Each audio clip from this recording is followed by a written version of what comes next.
Well, it looks like Elon Musk is going to start building his TerraFab pretty soon. So Elon Musk's SpaceX files initial $55 billion spend for TerraFab chip factory in Texas. And I have to say, I have to admit, I'm not really sure how I'm going to be snarky about this. I don't really see an overall downside of this. It seems like a decent thing. So one of the things that Elon Musk has been complaining about for a while now is that there's simply not enough silicon for his plans, right? Tesla is going to become a $20 trillion company because everybody is going to have an Optimus robot. Sure, whatever, right? But the thing is, you have to be thinking about this with the Optimus robots, with the Tesla vehicles, the autonomous vehicles, with a lot of the other projects that he has coming down the pike, is that there is now a bottleneck in him actually being able to get silicon for all of these projects, right? So you have Samsung, you have TSMC, you have Intel. Almost all of their fabs are running at a maximum capacity at this point in time, and for a lot of these companies, they're not really growing capacity to an extreme degree because they don't believe that there's actually the business case there. They know the AI fraud is real. They expect the AI fraud to blow up. So basically, they're just trying to earn as much money as possible, while they can sell chips until everything blows up. And then they don't want to have overinvested, right? You don't want to overinvest into a fraud. You don't want to build billions and billions and billions, too many billions of dollars in fabs, only to find your market completely and utterly collapse, and you invested all this money, so it's gone, but there's no way to recoup the investment. So don't get me wrong, TSMC is creating fabs, Intel is creating fabs, but the concept is that they're simply not creating fabs fast enough. So Elon Musk wants to jump in, and he wants to create a terafab in order to produce all of the silicon that his companies are going to need. Now, I do think that this is really interesting from a technology point of view, because when you start looking at artificial intelligence, one of the things I've been talking about is the AI stack. Right? Normally when we deal with tech stacks in the modern world, you're dealing with a Windows stack, right? Things like Active Directory and that type of stuff. You're dealing with the Linux stack. You're dealing with the Apple stack, right? There's these different stacks of technologies.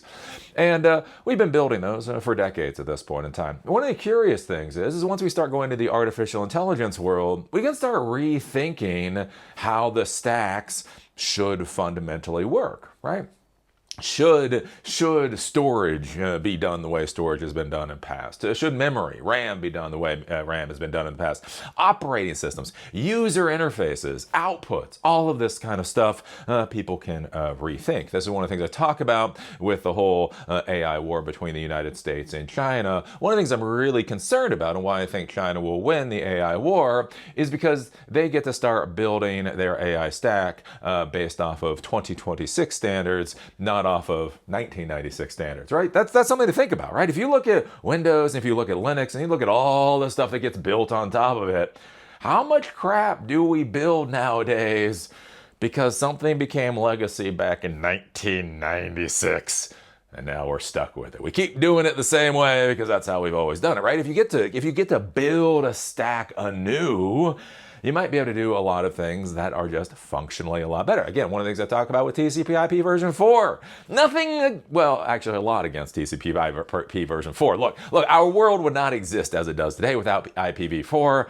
But for the love of crikey, this is a protocol that was created over 50 years ago. It was not designed for the modern world.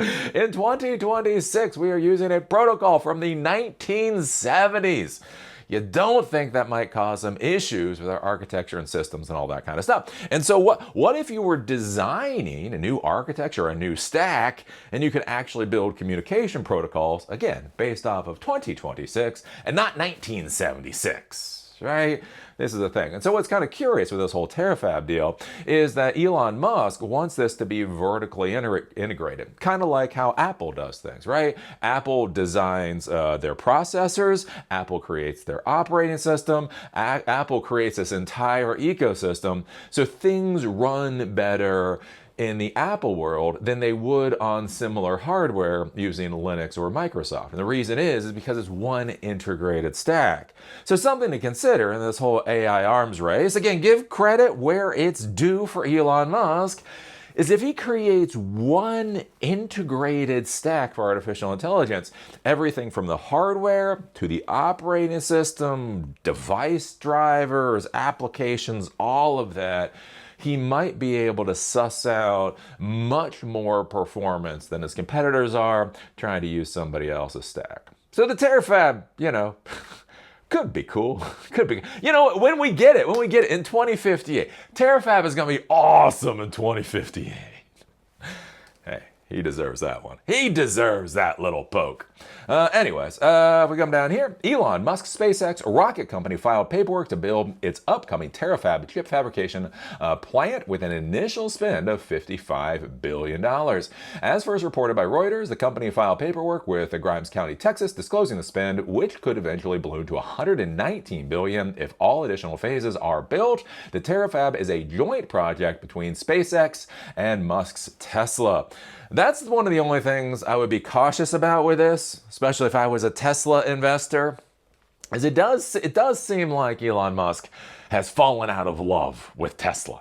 Tesla used to be his golden child, and now he's moved on. I mean, when you got 13 kids, who's the favorite can change by the day. That's horrible, but it also is true, isn't it, right? So anyways, one of the concerns is that Elon Musk has been talking for a while now that he doesn't own enough shares in Tesla for him to feel like he has control. Like he feels that he needs to own 25% of Tesla in order to have a real, vested interest in that particular company. He's literally said this. Well, the only reason he seems like he doesn't have 25% control of Tesla is because he sold part of his shares in order to buy Twitter, which again is its own thing. And so one of the things he's been talking about for a long time is if he does not have enough control of Tesla, maybe he will move on, right? And remember, Tesla is not a car company. It's not a car company. It's not a power company. It's not a robot. I don't. It's turned into this whole AI thing. But the weird thing with Tesla's AI play is more and more stuff has kind of moved over to xAI, right? There's literally out there. So Tesla is now going to be buying AI services from xAI. So the value in Tesla is their portfolio of AI technologies that they're going to be buying from a different vendor or leasing or renting from a different vendor, right? That's a bit concerning. So one of the questions that's come up with this whole SpaceX IPO that's supposed to be happening, again, $1.7 to $2 trillion, is there has been this discussion, the scuttlebutt, that maybe he would try to combine Tesla and SpaceX, because that's what he does, right? He bought Twitter, and then Twitter was doing whatever Twitter was doing. And then so Twitter got bought by xAI, and then that was just burning cash. And so xAI got bought by SpaceX. I don't know, and so there's this idea that SpaceX and Tesla will become integrated because, obviously, when you're playing 20 steps ahead in 5D chess, I guess that makes a lot of sense. So one of the concerns here with the Terafab is it's getting pushed as the idea that it's a SpaceX Terafab, but it's apparently a SpaceX and Tesla Terafab. So is this his first machinations of starting to tie SpaceX and Tesla into one organization? I think that's a bit of an interesting question right there. So I'd be careful if I was a Tesla investor. If we go down here, quote, SpaceX proposes construction of a multi-phase, next-generation, vertically integrated semiconductor manufacturing and advanced computing fabrication facility, which would represent a transformative investment in domestic semiconductor manufacturing capacity, a notice on Grimes County website said. Which, yeah, probably. Terafab is an important project for Musk, one that will supposedly unlock the AI ambitions of Tesla, SpaceX, xAI, and others. Terafab is designed to consolidate every stage of semiconductor production under one roof, including chip design, fabrication, memory production, and packaging. I do think that this could be a very valuable thing if it all works out. Musk called Terafab, quote, the most epic chip building exercise in history by far. because of course it is, adding that he is pursuing the project because chip makers like TSMC and Samsung aren't making chips fast enough for his company's AI and robotics needs. Yes, we do know there is a bottleneck there. Quote, we either build the Terafab or we don't have the chips, and we need the chips, so we build the Terafab, he said.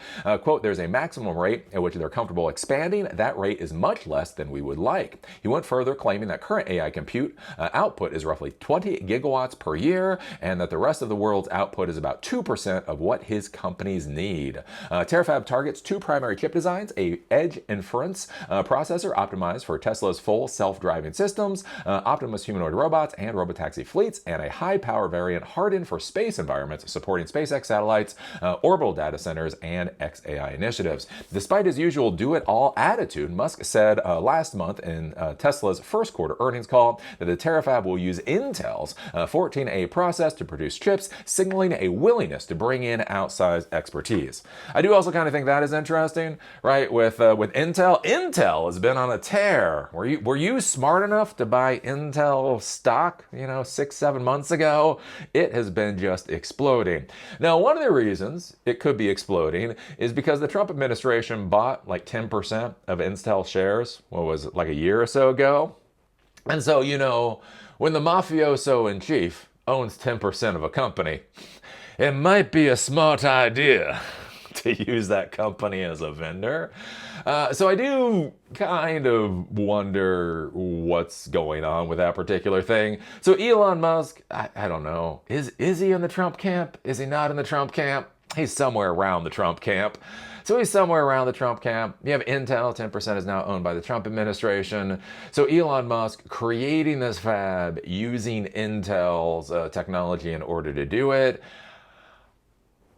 I would say, from my little eyes, just my opinion being in this field for 30 years, there might be some stuff going on in backroom deals that we might not be currently noticing. Is that necessarily a bad thing? Am I anti-Intel? To be clear, I'm not anti-Intel. I'm just saying there might be more to these agreements than we will know about for the next 20 or 30 years until they get declassified. Let's see here. The timing of Terafab's announcement and progression is also interesting, given SpaceX may go public as soon as the summer. That is also a thing. Again, they're trying to go public for $1.7 trillion. So saying that they're building a Terafab might help with that valuation. And apparently, if everything goes to plan, they will be producing these chips in 2028, so they might be coming down the line relatively soon. What will that mean? Who knows? Who knows? Again, overall, is it a bad thing? No. Overall, I don't think there's a lot to be snarky about. We know there's a bottleneck in the chip production. We know that the companies that produce chips are not expanding at the rate a lot of companies would like. And again, there's very real business reasons for doing that. We know he needs a lot of chips. So for him to create his own Terafab, on that end, makes a lot of sense. But it's based off of a huge bet. It's based off of robo-taxis taking off, robo-cat, whatever the hell they're called. Again, I keep trying to follow that. Can you follow the robo-taxi bouncing ball? Like either robo-taxis have already taken over the world, or robo-taxis will take over the world next month.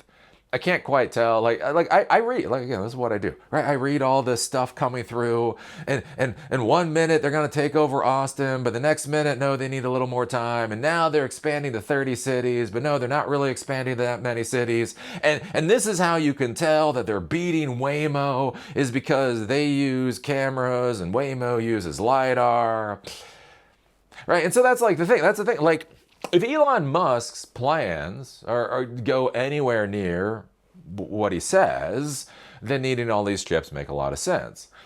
On the other hand, they seem a little, are they? Again, do you think robo-taxis are going to take over the world in the next couple of years? I mean, that's your question. That's a question for you. Again, with these Optimus robots, and one of the things that I argue with Optimus robots is I'm not really anti-Optimus robot. I'm sure they'll do the engineering. I'm sure they'll build the things fine enough. But there's so many competitors, right? Again, like you look at NVIDIA. So NVIDIA actually supports all these robots, and they just have a lineup of robots. Like literally, the Chinese government has come out and started discouraging humanoid robot companies in China because there's already so many of them. And so the question they have to ask is, there's one question of, do you think everybody will have a humanoid robot, which is his own question, right? Basically, how many of these things will actually get produced. But then the second question is, and how much of that total addressable market will Tesla actually own? Which again is, a bit of a question mark. And then again, on top of all of this, you have SpaceX trying to IPO at $1.7 trillion, $2 trillion, which doesn't make financial sense. The only way it makes financial sense is if it IPOs based off of the AI grift. The problem is xAI, again, like we have arguments about AI, and it's like OpenAI versus Anthropic versus DeepSeek. Like, how often do you actually hear xAI in the arguments? Again, and not being snarky, but it seems to be an also-ran. It seems like you've got OpenAI and you've got Anthropic and you have DeepSeek and you have xAI. Like, DeepSeek and xAI seem to be about the same level, and DeepSeek apparently now is getting valued at $45 billion, which is still probably way too much, but that's nowhere near $1.7 trillion. And so you look at it and you're like, okay, so he inflates the number of products that he says he needs in order to build this Terafab. He connects SpaceX to this Terafab to prove that for their AI ambitions, they're not just doing the software, they're doing the hardware, and that's why it's worth the $1.7 trillion. That's where, again, in the modern world, you really have to be thinking about this. There is the technological capabilities or whatever, the technology argument and that type of thing. But then there's this weird financial component that's going on. And that's where I get icky on this. That's where I feel like, they talk about that with Ponzi schemes. The real problem with the Ponzi scheme is when you get into it so far, there's no way to get out of it again. And I feel like with so much of this, with Elon Musk, plus the whole AI, fraud going on, I feel like this has multiplied everything to such a degree that the only way they can go is go forward. I was listening to this. I was listening to the All Things. What was it? No, not All Things Open. All In, the All In podcast. Oh my God. That gets I do my little elliptical every day. That gets my blood pumping. Anyways, I think it was David Sachs. Jesus, they're jackasses. He was like, even if you don't like AI, the reason you need to support AI is because it's such a large part of the economy that if it fails, the economy fails. Like that. Oh my fucking Christ. I hate these people. I hate these people with a passion. Literally, I do believe it was Sachs. It might have been one of the other jackasses. I'm not sure. That all the tech bros look the same to me. Literally, he said the American people have to support AI because AI is propping up the economy, and all American people should want to support the economy. Like, oh my Christ. I mean, it's an argument. Oh Lord, that is an argument.